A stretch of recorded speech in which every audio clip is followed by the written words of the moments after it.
귀에 못이 박히도록 들은 얘기를 아니할 수가 없습니다. 인간이 만든 굉장히 큰 인재 두 가지가 우리 인생을 더 전쟁같이 만들고 있어요. 코로나와 우크라이나 전쟁. 이 두 가지, 우크라이나 전쟁은 차치하더라도 코로나가 우리 실생활과 우리 기독교인의 신앙에 던진 화두는 굉장히 큽니다. 제가 최근에 교회사를 계속 복습을 하고 있는데요.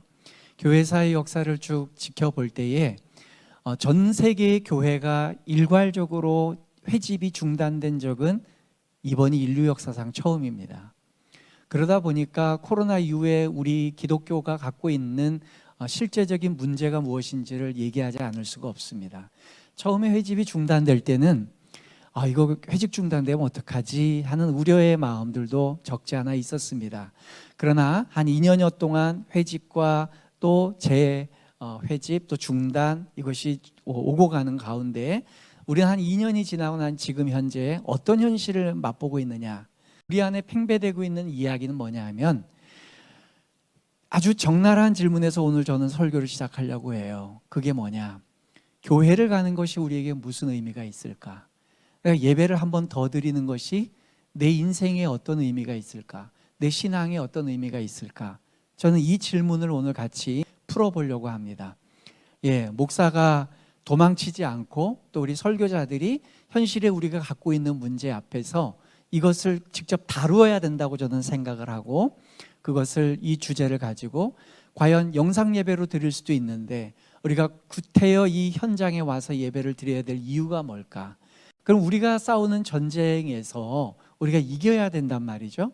실제로 저는 여러분들이 살고 있는 실제 삶의 현장, 목사가 아닌 아르바이트 현장, 직업의 현장, 이런 것들을 저는 실제 체험하고 있습니다. 지금 현재 작년에 봄에 교회를 사임하고 제가 이제 구직 활동을 하고 실제 직장 생활도 하고 또 직장을 구해보기도 했고요. 왜냐하면 코로나 때 저에게 주셨던 하나님의 거룩한 부담감은 코로나 상황에서 우리 성도들과 시민들이 어떻게 힘겹게 살아가고 있는지를 전 직접 체험하고 싶었어요. 그래서 서울의 중경교회 담임 목회를 그만두고 실제 직업 현장에 가서 제가 기술도 배워보고 또 실제 직업 현장에 가봤어요. 한마디로 정리를 하면 너무 힘들게 살고 있습니다. 50대 중반의 나이에 그만두고 취직 자리 얻는 것 자체가 너무 어렵고요. 또 막상 취직이 되고 나도 하는 일들이 내가 쌓아왔던 모든 30년의 경력과는 다른 일을 해야 되기 때문에 너무 힘들고 어려운 일들이에요. 꼭 목사라서가 아니라 여러분들이 대기업의 임원이었든 또는 어떤 자영업을 하셨던 여러분들이 수십 년 동안 해왔던 것을 중단하고 다른 일을 새로 시작해서 그 분야에서 취직을 한다면 여러분들은 아마 굉장히 답답하고 힘든 상황에 붙잡힐 거예요. 그렇게 고단하게 저는 이제 어떤 일을 할 때는 새벽 6시 30분에 나가서 밤 8시 30분에 돌아오는데 직장에서만 12시간을 일한 적이 있어요. 거의 허드렛 일이죠. 그런데 그것을 월요일부터 토요일까지 해야 돼요. 주일 하루 쉰다는 그 희망 하나 갖고 또 그런 굉장히 좋은 조건 하나 때문에 그 일을 허락하고 일을 해봤지만 정말 버거울 정도로 힘든 적도 있었습니다. 그럴 때 질문이 되는 거예요. 이렇게 힘겹게 살아가면서 과연 하루 쉴 수 있는 그날 교회 와서 예배를 드릴 필요가 있는가? 이 질문을 하게 됐고 거기에 답을 찾았기 때문에 여러분들하고 쉐어링하고 싶은 겁니다. 오늘날의 시대와 가장 비슷한 상황이 언제냐라고 물어보면 저는 단연코 이 사무엘상 1장 상황을 저는 우리 시대와 같은 고민을 갖고 있는 시대라고 생각을 해요. 우리 시대와 같이 신앙의 허무주의 또는 신앙의 허탈주의, 희망이 없는 시대, 각자 자기 소견에 옳은 대로 살아가고 있고 하나님을 만날 기회가 소원해져 있는, 만날 기회가 굉장히 희박한 시대였죠. 이 시대를 어떻게 규정하고 있냐면 사무엘상 3장 초반에 보면 이런 얘기가 나와요. 이 시대는, 이 사무엘 엘리가 다스리고 있던 이 시대는 하나님의 이상이 희귀하여 잘 보이지 않더라. 쉽게 말해서 하나님을 만날 수 없는 시대라는 거예요. 하나님이 말씀하고 싶어 하지도 않고 하나님이 말씀을 실제로 하지도 않았고 하나님의 음성이 듣지도 않던 시대였다는 거예요. 그럴 때에 여기 한 여인이 있습니다. 하나님의 이상이 보이지 않는 그 시대에 하나님을 꾸준히 만나러 올라가는 한 여인의 이야기가 우리의 눈을 사로잡게 하는 거예요. 그럼 이 여인은 왜 올라갔을까? 그리고 이 여인이 싸우고 있는 전쟁은 무엇이었고 그 여인은 그 전쟁에서 과연 승리했는가? 승리했다면 어떻게 승리했는가? 그리고 그것이 우리 후대에 있는 우리에게 무엇을 던져주는가를 생각해 보는 거죠. 여러분, 이 한나라고 한 여인이 가장 힘들 때가 언제인지 아십니까? 사무엘상 1장 7절에 보면 이렇게 나와 있어요.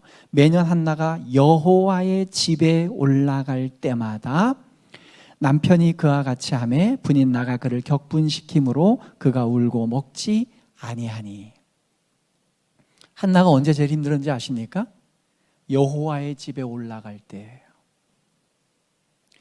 여호와의 집에 올라가지 않았다면 한나의 인생의 고통은 굉장히 줄어들었을 겁니다.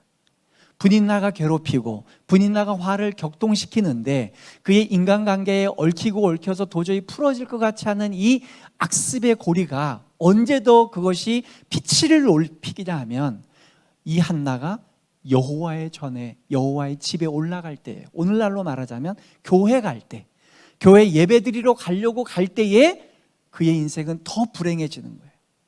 오늘날의 우리 현실에 있는 기독교인들이 어떤 삶을 갖고 있죠? 현실이 너무 고단해요. 자영업 하시는 분들이, 폐업하신 분들이 많고요. 좀 오래 다닐 수 있다고 기대를 갖고 있던 직장에서 강퇴를 당해서 나와요. 그래서 새로운 직장을 구해보고 또 폐업한 모든 자녀를 보내고 난 다음에 그날에도 또 다시 한번 용기 내서 해보려고, 새로운 사업을 해보려고 용기를 내보지만 더 겁니다고 두려워요. 그럴 때 과연 교회 가서 예배드리는 게 나한테 현실적으로 어떤 도움이 있을까라는 고민이 생기죠. 그럴 때도 불구하고 그 마음을 접고 교회를 한번 와봐요. 와서 앉아보는데 몇 차례 앉아봤는데 그때마다 더 힘들어요. 교회에 올라가는, 하나님의 집에 올라가는 그 상황이 나의 인생의 고통을 더 가중시키더라는 거예요. 그럴 때 과연 여러분들은 교회를 계속 올라갈 거냐는 거예요. 하나님의 집에, 여호와의 집에 계속 올라갈 거냐, 아니면 올라가지 않고 그냥 내 고통을 좀 더 하감시킬 것이냐라는 거예요. 그럴 때에 이 여인은 말이죠, 여호와의 집에 올라가는 것을 멈추지 않았습니다. 여기서 첫 번째 우리가 이 본문에서 흐트러뜨리지 말고 집중력을 우리가 놓치지 말고 봐야 될 게 있어요. 저는 우리에게 성경이 이 한 장에 잠깐 소개되어 있는 이 장면을 너무 스킵하고 지나가는 경향성이 있습니다.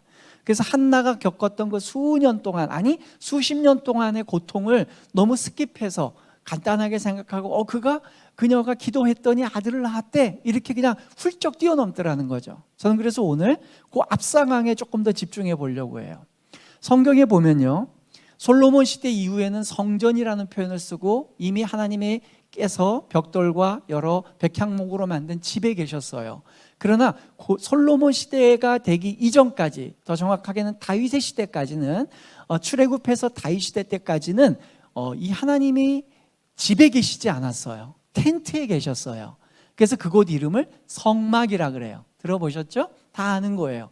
성막에 계셨는데 때로는 성막이라 그러지 않고 회막이라고 그럴 때도 있었습니다. 회막이라는 이름은 백성들의 회중 가운데 계시다라는 말을 강조하실 때 회막이라는 말을 조금 더 자주 쓰시는 듯이 느껴지고요. 성막이라고 하면 이곳은 너희들이 함부로 범접할 수 없는 곳, 거룩하게 구별된 곳이다라고 얘기할 때 성막이라는 말을 써요. 어쨌든 텐트에 계실 때예요. 그래서 다윗의 시대가 이르기 전까지, 이 출애굽 모세 시대 때부터 다윗의 시대까지는 성막 혹은 회막이라는 말을 많이 써야 되는데 오늘 성경에는 특이한 표현이 나와요. 성막, 회막이라는 말을 쓰지 않고 여호와의 집이라는 표현을 써요. 동일한 표현이에요. 그런데 강조점이 다릅니다. 성막은 거룩하게 구별된 곳, 너희들이 범접할 수 없는 곳이라는 강조점이 있다면, 그럼 오늘 본문이 강조하고 싶은 바는 이겁니다. 여호와의 집에 올라갔다라는 말은 그 집에 여호와가 계시다, 여호와가 살고 계시다. 근데 재미있는 게 뭐냐, 거기에 여호와께서 살고 계신 집인데 불과 3장에 가서 그 시대를 어떻게 얘기하고 있냐면 여호와께서 계시지 않은 시대다. 하나님의 이상을 보여주지 않던 시대다. 하나님이 그곳에 왕래하지 않던 시대라고 규정하고 있다는 말이에요. 그럼 이런 얘기가 있어요. 자, 그러면 상식적으로 생각해 봅시다. 그 집에 그 사람이 없습니다. 그러면 그 집에 갈 이유가 있어요, 없어요? 없어요. 안 되는 거예요, 그죠? 그 빈집에 뭐하러 가요? 그러니까 이 시대는 어떤 시대냐면요, 여호와의 집에 올라갈 명분도 없고요, 실리도 없던 시대예요. 올라가봤자 하나님 안 만나는데, 아니 못 만나는데, 그럼 뭐하러 올라가? 나중에 하나님 계실 때 가면 되지. 그게 그 시대였어요. 오늘날의 우리 시대의 크리스찬들이 이런 생각 갖고 있다고요. 굳이 예배당에 간다고 해서 그곳에 하나님이 계신가? 내가 있는 어느 곳에 편만하게 계신 분 아니야? 그러니까 예배당에 뭐 여호와의 집이라고 명명된 곳에 내가 굳이 올라갈 필요가 뭐가 있겠어? 라고 생각을 하더라는 거예요. 그런데 그 당시에 수많은 사람들이 있을 텐데 그 중에 이 여인 한나는 꾸준히 여호와의 그 빈집에 올라갔다는 거예요. 근데 아이러니컬하게도 안 계셔야 될 그 주인의 집에 여호와를 만났단 말이에요. 그 당시에 대제사장도 못 만나는 여호와를 한나가 만났어요. 그래서 이 집을 여호와의 집이라고 선언을 하는 거예요. 그 시대의 모든 사람들은 빈집이라고 여겼는데, 그래서 성막, 거룩한 곳이라고 얘기할 수도 있고 회막이라고 얘기할 수도 있겠지만은 이 한나라는 여인의 이야기를 꺼낼 때만큼은 그곳은 여호와의 집이다, 내가 집의 선호를 기다리고 있다라는 마음으로 이야기를 꺼내고 있다는 거예요. 사랑하는 성도 여러분, 여러분들의 인생 가운데 여러분들이 있는 편한 옷차림으로 TV 한번 틀고 컴퓨터 한번 열고 핸드폰 한번 여는 곳에 하나님이 편만하고 계시다고 얘기하는 그곳에, 거기에서 하나님을 만날 것이냐, 하나님의 많은 잦은 출입이 계셨던, 그래도 명색이 이곳은, 저는 예배당의 필요는 그거라고 생각해요. 이 예배당은 무엇을 위해서 존재하는 것이죠? 온전히 예배 외에는 다른 걸 쓸 데가 없어요. 그러면 핸드폰, 집, 텔레비전, 컴퓨터 다양한 도구로 쓸 수 있어요.